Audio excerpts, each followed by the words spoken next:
guys, today we are going to talk about screen time. Children are born in 21st century, so we need to understand that it cannot be possible that we are not giving screens at all. Now, if we are giving screens, why not give a smile to your child when you're giving screen? Yes, you heard me right. Rather than always screaming and crying, kya yaar, where's the screen? Why do you need screen all the time?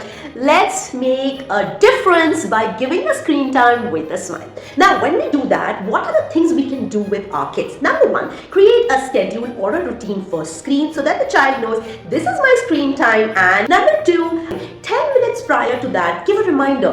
Baby, I'm going to close the screen time in 10 minutes. I hope you remember it was a half an hour screen time. So what are you giving?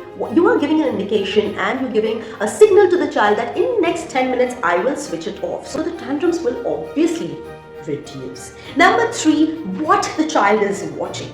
Let not be anything and everything. Let it be productive screen watching. So number four, happily give the screen time. Children wait for us to leave the house so that they can watch the TV.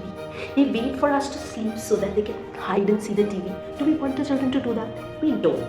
To give them that freedom so that they can come back to us, tell us this is what we like, this is what we don't like. Number five, comprehend. Ask the child, what did you learn, what did you understand in the screen time? So I hope this helps, and if this helps, don't forget to like, comment and save.